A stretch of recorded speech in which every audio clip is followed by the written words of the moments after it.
গল্পকথনে আপনাদের আমন্ত্রণ। পড়ছি হুমায়ূন আহমেদের মিসির আলির অমীমাংসিত রহস্য।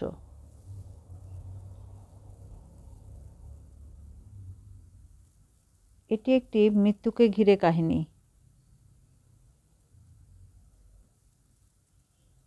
আজ থাকছে তৃতীয় পর্ব।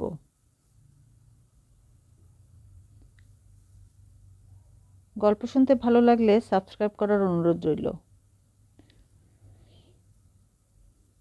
হোম মিনিস্টারের দর্শন প্রার্থীর সংখ্যা অনেক। সবাই নিঃশব্দে অপেক্ষা করছে।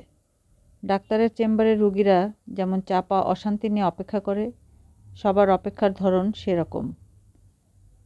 কারণ মিনিস্টার সাহেব সবার সঙ্গে দেখা করছেন না। মিনিস্টারের পিএ যেই আসছে তার নাম ধাম এবং সাক্ষাতের কারণ লিখে নিয়ে যাচ্ছে। কিছুক্ষণ পর ফিরে এসে বলছে, আজ মিনিস্টার সাহেব একটা ক্যাবিনেট মিটিংয়ে যাবেন, আজ দেখা হবে না, অন্য আরেক দিন আসুন। এর মধ্যেও আবার কাউকে কাউকে বসতে বলছে। সরাসরি বলে দিলেই হয়, আপনার সঙ্গে মিনিস্টার সাহেব দেখা করবেন, আপনার সঙ্গে করবেন না। মিসির আলি সাক্ষাতের কারণের জায়গায় প্রথম লিখেছিলেন ব্যক্তিগত। পর মুহূর্তেই মনে হয়েছে সাক্ষাতের কারণ ব্যক্তিগত নয়, তিনি এসেছেন ওসমান গনি প্রসঙ্গে কথা বলার জন্য। এটা কোনো ক্রমেই ব্যক্তিগত নয়। কাজেই ব্যক্তিগত শব্দটি কেটে তার নিচে লিখলেন ওসমান গনি প্রসঙ্গ। লেখার পর মনে হলো, এই ওসমান গনি যে সেই ওসমান গনি তা কি মিনিস্টার সাহেব বুঝতে পারবেন? ওসমান গনি নামের আগে লেখা উচিত ছিল বেহালাবাদক এবং শিল্পপতি ওসমান গনি। তাহলে আবার নতুন করে লিখতে হয়। পিএ ভদ্রলোক যদিও মাই ডিয়ার ধরনের মানুষ, তবুও তার ধৈর্যেরও তো সীমা আছে।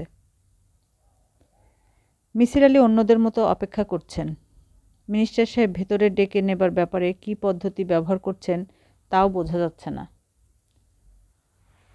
আগে এলে আগে যাবে, এই পদ্ধতি নয়, অন্য কোনো পদ্ধতি কাজ করছে।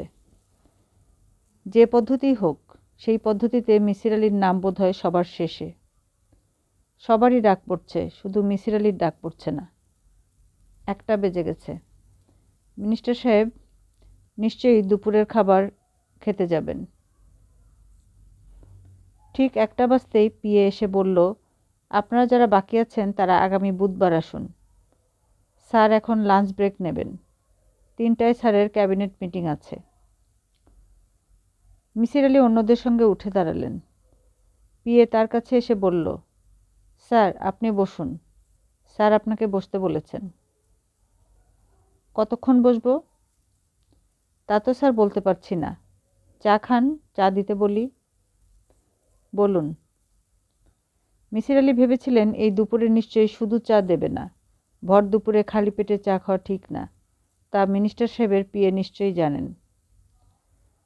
চা আসার আগেই মিসির আলির ডাক পড়ল। হোম মিনিস্টার সদরুদ্দিন হাসি মুখে বললেন, আসুন ভাই, ভাত খেতে খেতে কথা বলি। এটা শুধু যে ভদ্রতার কথা তা নয়। মিসির আলি লক্ষ্য করলেন টেবিলে 2টা প্লেট সাজানো। মিনিস্টার সাহেব নিজেই টিফিন ক্যারিয়ার খুলছেন। মিসির আলি সাহেব, বাথরুম থেকে হাত মুখ ধুয়ে আসতে পারেন। সাবান, তেল, গামছা সব আছে। ইচ্ছে করলে গোসল সেরে ফেলতে পারেন। হা হা হা। আপনি কি আমাকে সত্যি সত্যি আপনার সঙ্গে খেতে বলছেন? অবশ্যই। এতটা ভদ্রতা কেন দেখাচ্ছেন জানতে পারি কি? মিনিস্টার হলেই অভদ্র হতে হবে এমন কোনো কথা কি আছে? না, তা নেই। সব সাক্ষাৎ প্রার্থীকে আপনি নিশ্চয়ই দুপুরে আপনার সঙ্গে খেতে বলেন না? না, সবাইকে বলি না, তবে একজনকে সবসময় বলি। আমার প্রবলেম হচ্ছে আমি একা খেতে পারি না।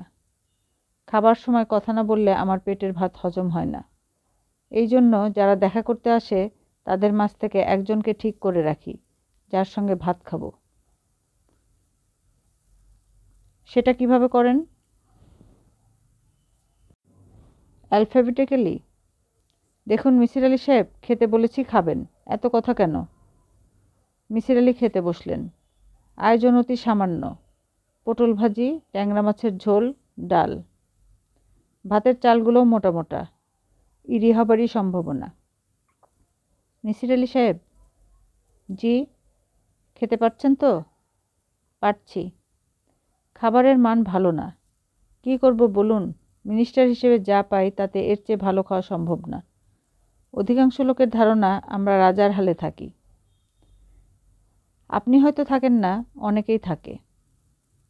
তাও ঠিক। সব পাখি মাছ খায়, দোষ হয় মাছরাঙার। আমরা হলাম মাছরাঙা পাখি। এখন বলুন, কি জন্য এসেছেন আমার কাছে? ওসমান গনি প্রসঙ্গে কথা বলতে চাচ্ছিলাম। বলুন। আমার কথা আপনি কতটুকু গুরুত্বের সঙ্গে গ্রহণ করবেন সেটা ভেবেই কথা বলতে সংকোচ বোধ করছি। সংকোচ বোধ করবেন না, বলুন। আমার কথার যথেষ্ট গুরুত্বের সঙ্গে বিবেচনা করা হবে। আপনি কে আমি জানি। আপনার কর্মপদ্ধতি সম্পর্কেও জানি। আমার জানা মতে পুলিশের কিছু জটিল মামলায় আপনি সাহায্য করেছেন। আমার আগে যিনি হোম মিনিস্টার ছিলেন তিনি আপনার প্রসঙ্গে একটা নোটও রেখে গেছেন। অলিউর রহমান সাহেব, চেনেন তাকে? জি, চিনি। কিভাবে চেনেন? একটা খুনের মামলার ব্যাপারে উনি আমার সাহায্য চেয়েছিলেন, আমি সাহায্য করেছিলাম। এখন আপনার বক্তব্য বলুন। ওসমান গনির মৃত্যু রহস্য সমাধানে আমি আপনাদের সাহায্য করতে চাই। বাক্যটা আবার বলুন, ভালো মতো শুনিনি। মিসির আলি বাক্যটি দ্বিতীয়বার বললেন। হোম মিনিস্টার খাওয়া বন্ধ রেখে স্থির চোখে তাকিয়ে রইলেন। যখন কথা বললেন তখন তার গলার স্বরে বিরক্তি চাপা রইল না। ওসমান গনির মৃত্যুতে কোনো রহস্য নেই, কাজেই আপনি কী ধরনের সমাধানের কথা বলছেন বুঝতে পারছি না। হার্ট অ্যাটাকে মৃত্যু, ডাক্তারদের তাই ধারণা। ডাক্তারদের ডেথ সার্টিফিকেটে কথা পরিষ্কার লেখা আছে। আমার ধারণা এটা হত্যাকাণ্ড। একটা হাস্যকর ধারণা করারও তো কোনো অর্থ হয় না। আপনার মনে হচ্ছে ধারণাটা হাস্যকর? অবশ্যই মনে হচ্ছে, শুধু আমার না, অনেকেরই মনে হবে। যাদের কল্পনা শক্তি অত্যন্ত উর্বর তাদের কথা অবশ্যই ভিন্ন। আপনি যদি বলতেন এটা আত্মহত্যা তাও গ্রহণযোগ্য মনে করতাম, কিন্তু আপনি ভুলে গেছেন যে বাথরুম ভেতর থেকে বন্ধ ছিল, দরজা ভেঙে তাকে বের করা হয়। আমার মনে আছে। তারপরেও আপনি বলছেন হত্যাকাণ্ড? জি, বলছি। হোম মিনিস্টার হাসতে হাসতে বললেন, হত্যাকারী কে তাও কি জেনে গেছেন? অনুমান করছি। অনুমানও করে ফেলেছেন? আপনি দেখছি খুবই ওস্তাদ লোক। স্যার, আপনি বলতে শুরু করেছিলেন, বলেছি আপনি আমার কথা গুরুত্বের সঙ্গে বিবেচনা করবেন।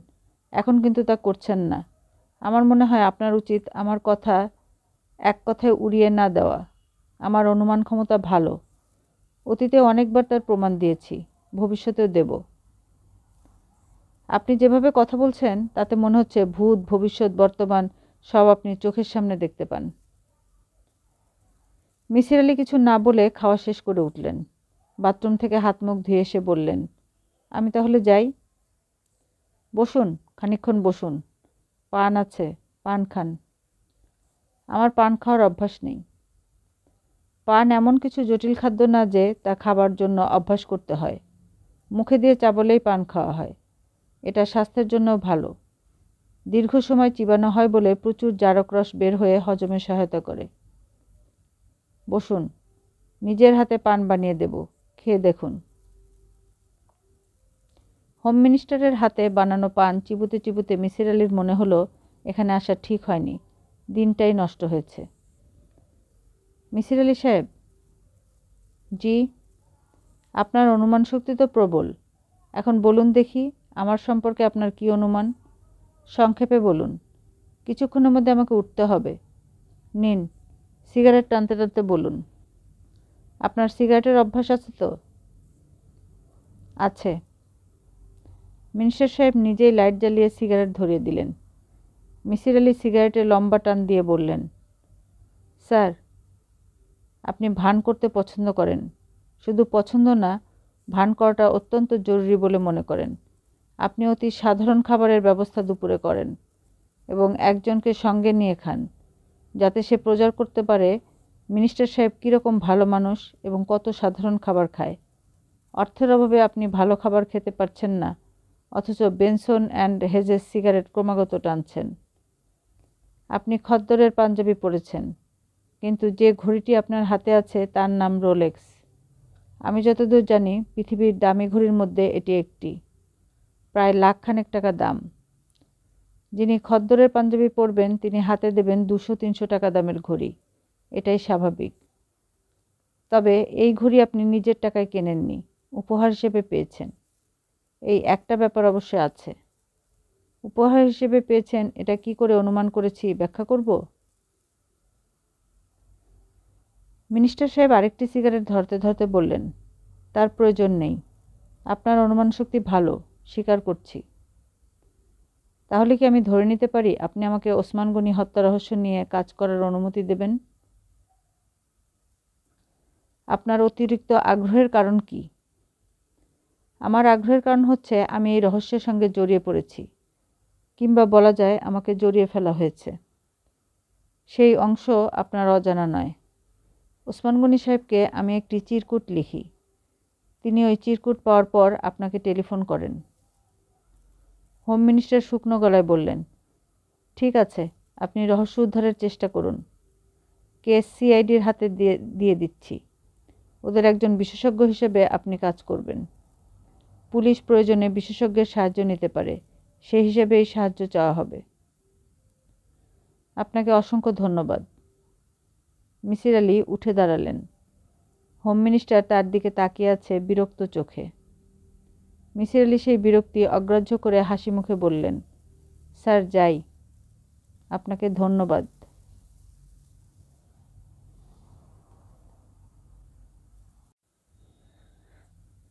নাদিয়া অবাক হয়ে বললেন, মিসির আলি সাহেব, আপনি কি বলতে চাচ্ছেন?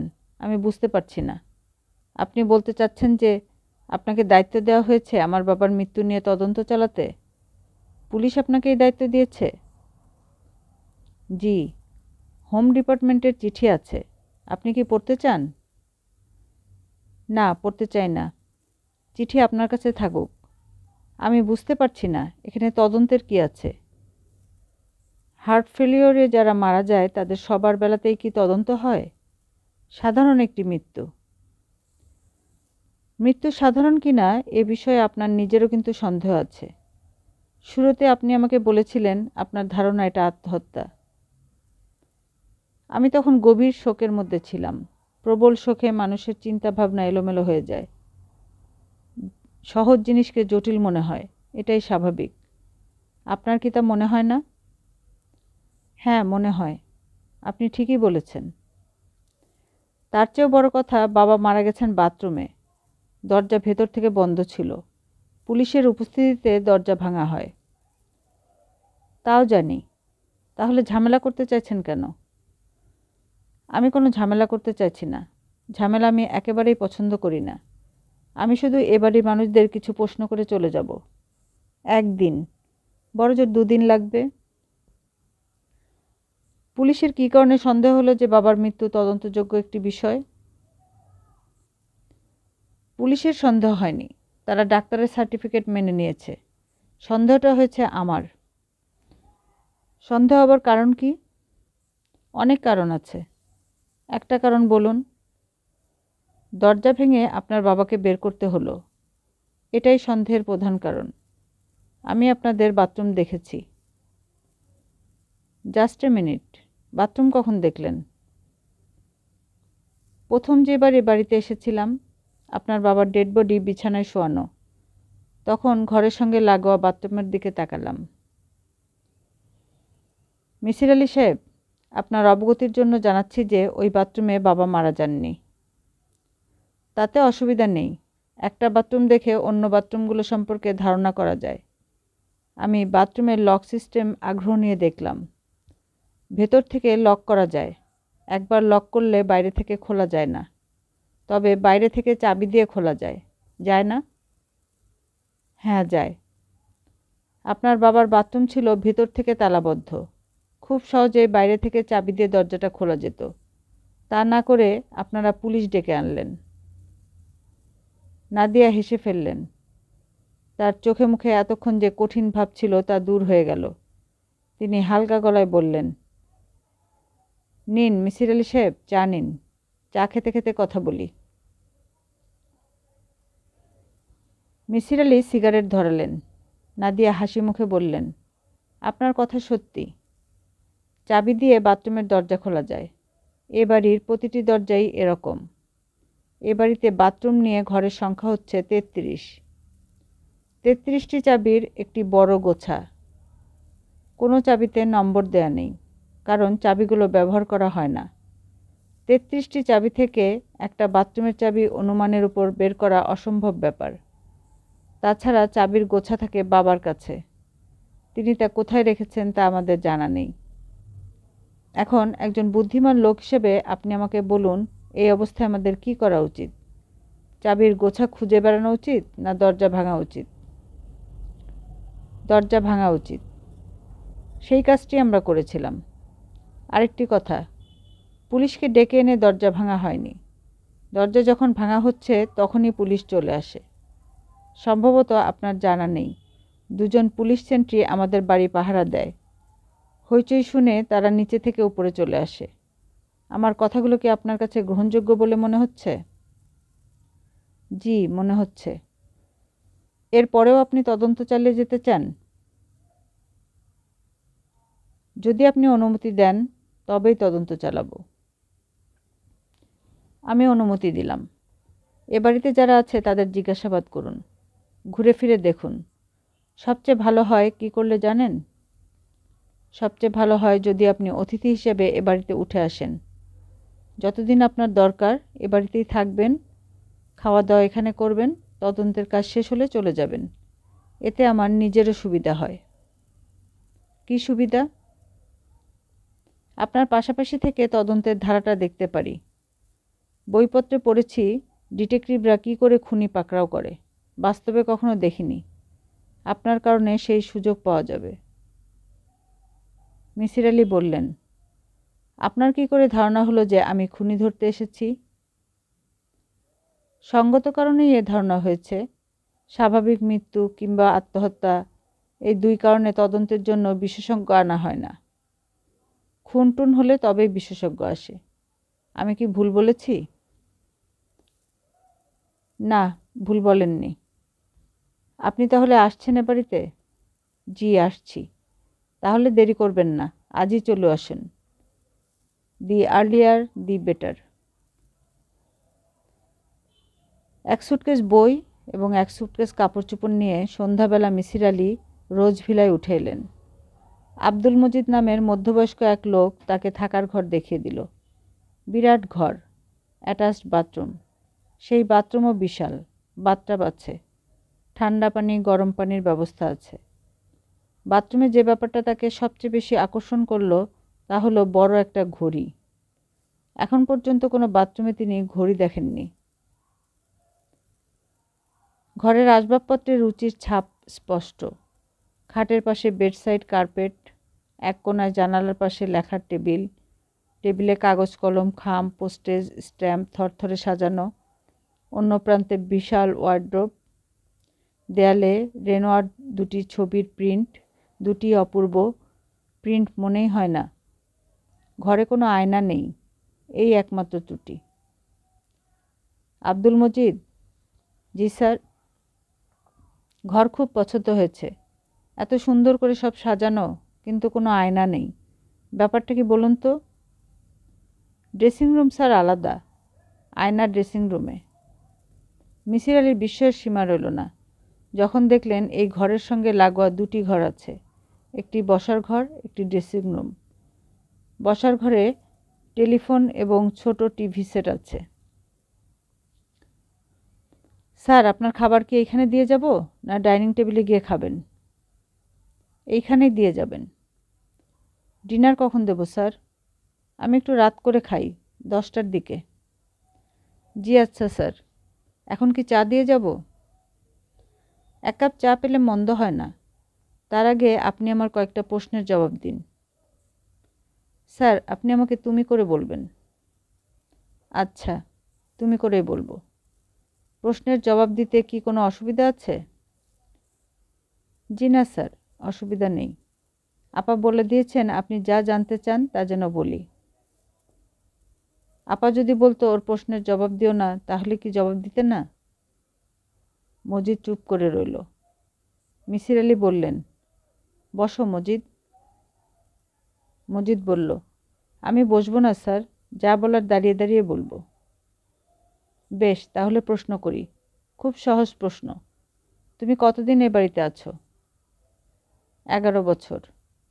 কাটায় কাটায় 11 বছর, না একটু বেশি বা একটু কম? 11 বছর 1 মাস। তোমার কাজ কি? স্যারের একটা লাইব্রেরি আছে, মিউজিক লাইব্রেরি, গানের অ্যালবাম, ক্যাসেট, সিডি ক্যাসেটের লাইব্রেরি। আমি সেই লাইব্রেরি দেখাশোনা করি। তোমার চাকরি জীবন কি এখানেই শুরু, না এর আগে কোথাও কাজ করেছো? বিভিন্ন জায়গায় নানান ধরনের কাজ করেছি। রানা কনস্ট্রাকশন কোম্পানিতে ছিলাম প্লাম্বিং মেকানিক। এখানে 3 বছর কাজ করি। তারপর স্যারের লাইব্রেরির দায়িত্ব নেই। মিউজিক লাইব্রেরির জন্য যখন আলাদা একজন লোক আছে, তখন নিশ্চয়ই ধরে নেওয়া যায় যে লাইব্রেরিটা ওসমান গনি সাহেবের অত্যন্ত প্রিয়। জি স্যার, খুবই প্রিয়। তুমি যখন লাইব্রেরিতে থাকো না, তখন কি এটা তালাবদ্ধ থাকে?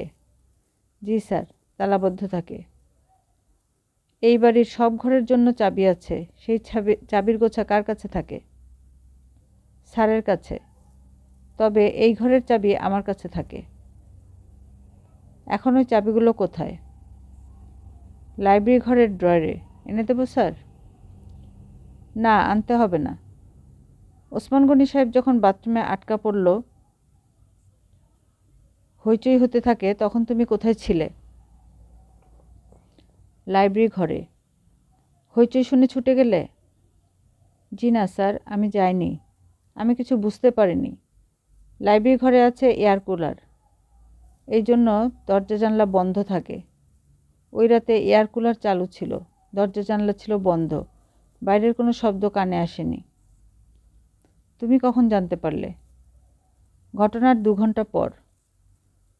গভীর রাতে এতক্ষণ লাইব্রেরি ঘরে তুমি কি করছিলে? গান শুনছিলাম স্যার। তোমার পড়াশোনা কত দূর? 2 বছর আগে প্রাইভেটে বিএ পাশ করেছি। মিসির আলি কিছুটা বিব্রত বোধ করলেন। বিএ পাশ একজন মধ্যবয়স্ক মানুষকে তুমি তুমি করে বলা যায় না, বলা উচিত নয়। সবাইকে তাদের প্রাপ্য সম্মান দিতে হয়। মিসির আলি আব্দুল মজিদের দিকে ভালো করে তাকালেন। বিশেষত্বহীন চেহারা, দাঁড়িয়ে আছে কুঁজো হয়ে, মুখ পরিষ্কার দেখা যাচ্ছে না, চোয়াল নড়ছে, পান চিবুচ্ছে বোধহয়, জর্দার গন্ধ আসছে।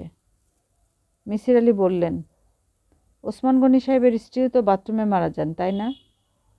জি। একই বাথরুম? জি, একই বাথরুম। তখন তুমি কোথায় ছিলে? মিউজিক লাইব্রেরিতে ছিলাম। জেগেছিলে? জি, জেগেছিলাম। আব্দুল মজিদ কি একটা বলতে গিয়েও বলল না, চুপ করে রইল। মিসির আলি বললেন, তুমি কি বলতে চাচ্ছ বলো? কিছু বলতে চাচ্ছি না স্যার। আচ্ছা, যাও। যদি কিছু লাগে কলিং বেল টিপবেন, আমি চলে আসব। আমার কিছু লাগবে না। চা কি স্যার দিয়ে যাব? দিয়ে যাও। আব্দুল মজিদ ঘর থেকে বের হয়েই চা নিয়ে এলো। মনে হচ্ছে চা তৈরিই ছিল। মজিদ বলল, যদি কফি খেতে চান কফিও দেয়া যাবে। খুব ভালো ব্রাজিলিয়ান কফি আছে। পার্কুলেটরে কফি তৈরি করা হয়। স্যার খুব পছন্দ করতেন। আমি কফি পছন্দ করি না। আব্দুল মজিদ আবারও কি যেন বলতে গেল, শেষ মুহূর্তে নিজেকে সামলে নিল। মিসির আলি বললেন, কিছু বলবে? জি না স্যার। বলতে ইচ্ছা করলে বলতে পারো। কিছু বলতে চাই না স্যার। রাতে মিসির আলি একা একা ডিনার শেষ করলেন। খাবার নিয়ে এলো আব্দুল মজিদ। মিসির আলির মনে হলো সে তাকে দেখছে ভীত চোখে, আর চোখে তাকাচ্ছে, চোখে চোখ পড়া মাত্র চোখ সরিয়ে নিচ্ছে। আব্দুল মজিদ। জি স্যার। তুমি আমাকে কিছু একটা বলতে চাচ্ছ, বলে ফেলো।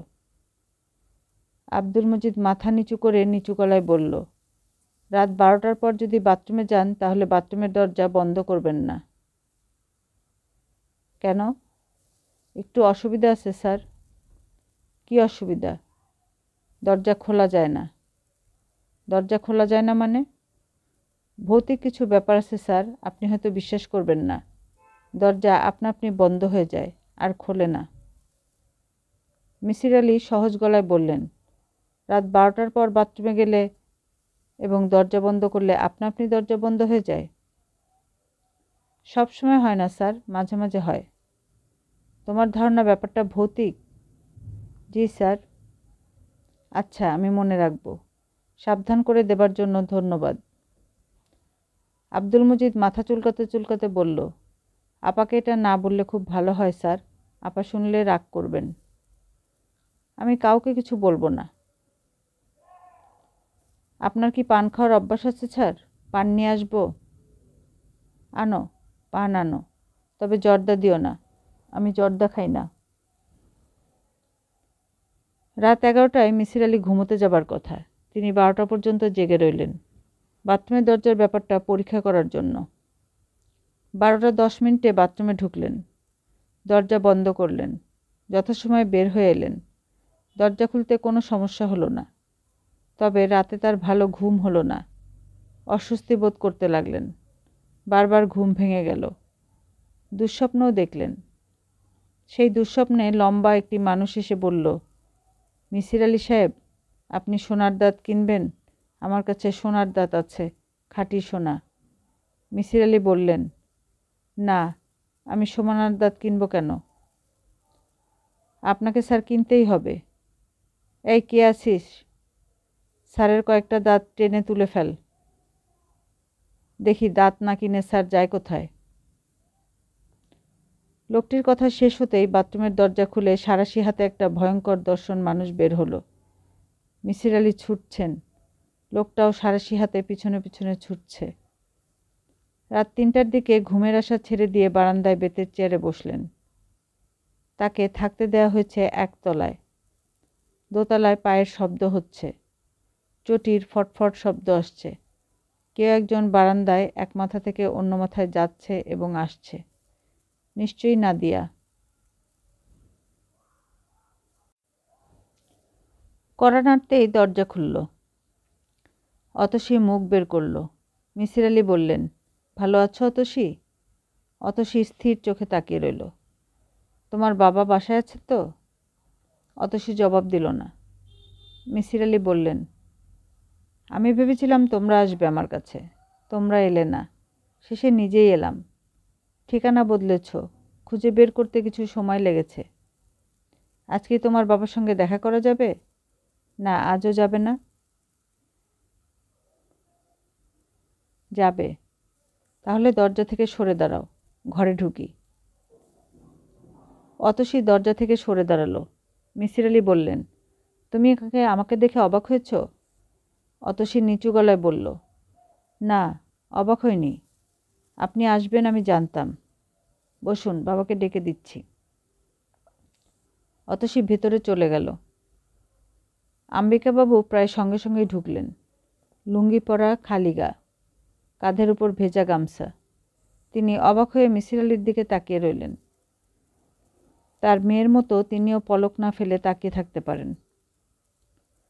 মিসির আলি বললেন, আপনাকে দেখে মনে হচ্ছে আপনি আমাকে চিনতে পারছেন না। আম্বিকাবাবু বললেন, স্যার বসুন, আপনি মিসির আলি, আগেও একবার এসেছিলেন, আমার মেয়ে আমাকে বলেছে। কি ব্যাপার স্যার? আপনার সঙ্গে আমার কিছু কথা আছে, আপনি বসুন, আমি বেশিক্ষণ আপনাকে বিরক্ত করব না। আম্বিকাবাবু বসলেন, মনে হচ্ছে একটু ভয় পাচ্ছেন, বারবার ভিতরে দরজার দিকে তাকাচ্ছেন। মনে হচ্ছে তিনি চাচ্ছেন তার মেয়ে এসে বসুক তার কাছে। আম্বিকাবাবু, বলুন। আপনি ওসমান গনিকে চেনেন, তাই না? জি, চিনি। তিনি হাত দেখাবার জন্য আপনার কাছে আসতেন? জি। তার স্ত্রীও কি এসেছিলেন? একদিন এসেছিলেন। ওসমান গনি প্রায়ই আসতেন? মাঝে মাঝে আসতেন, উনি আমাকে খুব পছন্দ করতেন। উনি কি পামিস্ট্রি বিশ্বাস করতেন? না, উনি নাস্তিক ধরনের মানুষ, কোনো কিছুই বিশ্বাস করতেন না। আপনি তার মেয়েটিকে চেনেন? না। কখনো দেখেননি? না। অতসী বলছিল আপনার শরীর খারাপ। কীরকম খারাপ? আমার মানসিক কিছু সমস্যা আছে, মাঝে মাঝে মাথা এলোমেলো হয়ে যায়। তখন কি করি বা কি না করি কিছুই বলতে পারি না, কিছু মনেও থাকে না। আপনি যে আমার কাছে গিয়েছিলেন তা মনে আছে? জি না, মনে নেই। আমাকে কি বলেছিলেন কিছুই মনে নেই? না স্যার, ওই সময় আমার মাথার ঠিক ছিল না। অতসী চা নিয়ে ঢুকলো। আগের মতো দুধ চিনি ছাড়া চা নয়, দুধ চা। চায়ের সঙ্গে বিস্কিট আছে, চানাচুর আছে। মনে হচ্ছে আগের মতো হতদরিদ্র অবস্থায় এরা কাটিয়ে উঠেছে। আম্বিকাবাবু, বলুন, আপনি কি কখনো ওসমান গনি সাহেবের বাড়িতে গিয়েছেন? না। কখনো যাননি? না। উনি কখনো আপনাকে যেতে বলেননি? না। অতসী 2 কাপ চা এনেছিল। মিসির আলি তার কাপ শেষ করলেন, কিন্তু আম্বিকাবাবু নিজের কাপ ছুঁয়েও দেখলেন না। তিনি সারাক্ষণ বসে রইলেন মাথা নিচু করে, তার দৃষ্টি চায়ের কাপের দিকে। ওসমান গনি যে মারা গেছেন তা কি আপনি জানেন? জানি। কিভাবে জানলেন? পত্রিকায় পড়েছেন? আম্বিকাবাবু জবাব দিলেন না, গামছা দিয়ে মুখ মুছতে লাগলেন। উঠি আম্বিকাবাবু? আচ্ছা, আরেকদিন এসে আপনাকে হাত দেখিয়ে যাব। আম্বিকাবাবু মৃদু গলায় বললেন, এখন আর হাত দেখতে পারি না, অসুখের পর ক্ষমতা নষ্ট হয়ে গেছে। তাহলে গল্প করার জন্যই না হয় আসবো, যদি আপনার আপত্তি না থাকে। আম্বিকাবাবু কিছু বললেন না। মিসির আলি রোজভিলায় ফিরে এলেন। রোজভিলা তার কাছে এখন নিজের বাড়িঘরের মতোই লাগছে। অন্যের বাড়িতে থাকছেন, খাওয়া দাওয়া করছেন, এ নিয়ে কোনো রকম অস্বস্তি বোধ করছেন না। রোজভিলায় আজ নিয়ে 5ম দিন। এখন পর্যন্ত আব্দুল মজিদ ছাড়া অন্য কারোর সঙ্গে কথাবার্তা বলেননি। যদিও এ বাড়িতে বেশ কিছু মানুষ বাস করে, 2 জন বাবুর্চি আছে, একজন একতলায় থাকে, সে পুরুষ, নাম মকিম মিয়া, অন্যজন মহিলা, জাহানারা, সে থাকে দোতলায়। দোতলায় ওসমান গনি সাহেবের দূরসম্পর্কের এক ফুপুও থাকেন, 80-র কাছাকাছি বয়স। হুইল চেয়ারে করে মাঝে মাঝে বারান্দায় আসেন। এই বৃদ্ধা মহিলার দেখাশোনা করার জন্য অল্প বয়স্ক একটি মেয়ে আছে, সালেহা নাম। নাদিয়ার কাজকর্ম দেখাশোনা করার জন্যই একজন কাজের লোক আছে, অ্যাংলো মেয়ে, নাম এলিজাবেথ, ডাকা হয় এলি করে। দোতলার পুরোটাই নিরামহল, পুরুষদের সন্ধ্যার পর সেখানে প্রবেশাধিকার নেই। মিসির আলি কয়েকবারই ইচ্ছে করে শারাফত সাহেবকে ডেকে জিজ্ঞাসা করেন, আপনি আমাকে দেখলে এমন করেন কেন? শেষ পর্যন্ত জিজ্ঞেস করা হয়নি। মিসির আলি নিজেকে একটু গুছিয়ে নিতে চাচ্ছেন, কিন্তু গোছাতে পারছেন না। সব এলোমেলো হয়ে আছে, অনেকগুলো প্রশ্নের জবাব পাওয়া যাচ্ছে না। রাত 9টার মতো বাজে। মিসির আলি তার শোবার ঘরের খাতা খুলে বসেছেন, পেন্সিলে নোট করছেন। এখন লিখছেন সেই সব প্রশ্ন যার উত্তর তিনি বের করতে পারছেন না। 1. ওসমান গনির মতো ধনবান এবং ক্ষমতাবান ব্যক্তি প্রায়ই আসতেন আম্বিকাবাবুর কাছে, কিন্তু আম্বিকাবাবু কখনো এ বাড়িতে আসেননি, যদিও উল্টোটাই হওয়া উচিত ছিল। ওসমান গনি অনায়াসে ডেকে আনতে পারতেন আম্বিকাবাবুকে, কেন তা করেননি? 2. ওসমান গনি পামিস্ট্রি বিশ্বাস করতেন না। তাহলে ঠিক কোন প্রয়োজনে আম্বিকাবাবুর কাছে তিনি যেতেন?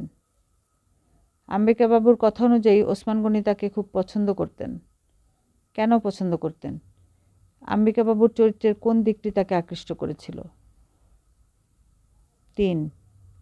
আম্বিকাবাবু এবং তার কন্যা আমাকে এড়িয়ে চলতে চাইছে। এরা দুজনই আমাকে ভয় পাচ্ছে। কেন?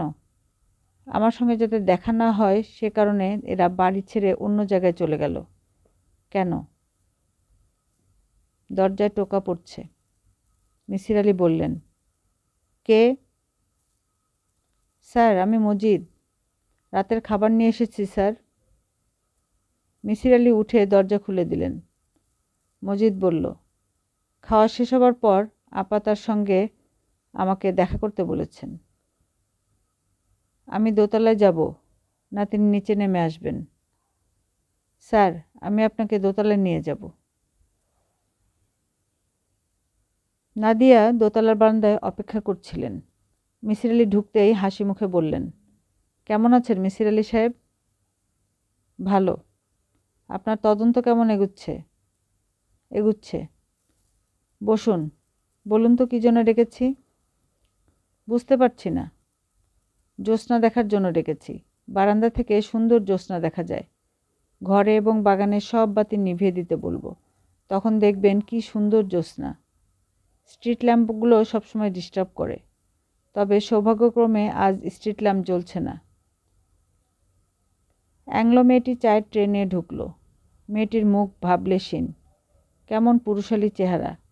সে রোবটের মতো কাপে চা ঢালছে। নাদিয়া বললেন, এলি, তুমি বাতি নিভিয়ে দিতে বলো, আমরা জ্যোৎস্না দেখব। এলি মাথা নাড়ল, মোটেই বিস্মিত হলো না। তার অর্থ হচ্ছে বাতি নিভিয়ে জ্যোৎস্না দেখার এই পর্বটি নতুন নয়, আগেও করা হয়েছে। মিসির আলি সাহেব, বলুন। আপনি মজিদ ছাড়া আর কাউকে কিছু জিজ্ঞেস করেননি? এখনও করিনি, তবে করব। সময় নিচ্ছেন কেন? গুছিয়ে আনতে চেষ্টা করছি। গুছিয়ে আনলেই জিজ্ঞেস করব। ওরা নিজ থেকে কিছু বলছে না? না। নাদিয়া হাসতে হাসতে বললেন, এরা কি আপনাকে গোপনে বলেনি এ বাড়িতে ভূত আছে? গভীর রাতে বাথরুমে গেলে আপনা আপনি বাথরুমের দরজা বন্ধ হয়ে যায়।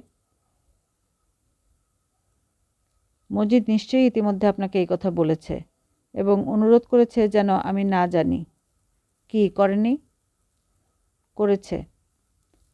আপনার বাথরুমের দরজা কি কখনো বন্ধ হয়েছে? এখনো হয়নি। নাদিয়া সিগারেট ধরাতে ধরাতে বললেন, আমার বাথরুমের দরজাও বন্ধ হয়নি। ওদের প্রত্যেকের বেলাতে নাকি হয়েছে। আপনি কি ভূত বিশ্বাস করেন মিসির আলি সাহেব? না, করি না। আমিও করি না। আপনার বাবা, তিনি কি করতেন? নাদিয়া কিছু না বলে সিগারেটে টান দিতে শুরু করলেন।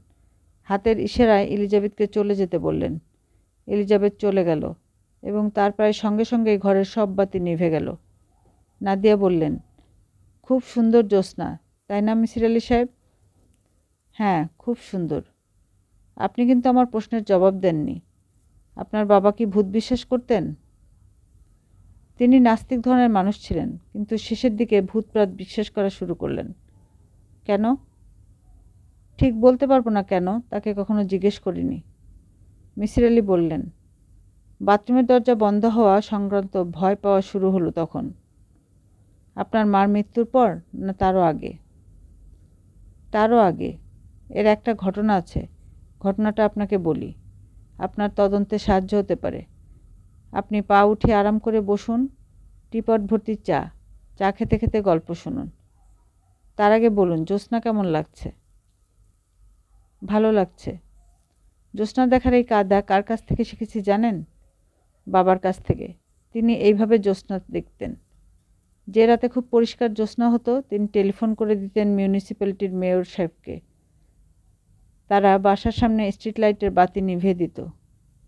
ক্ষমতাবান মানুষ হবার অনেক সুবিধা। মিসির আলি পা উঠিয়ে বসলেন। নাদিয়া গল্প শুরু করলো।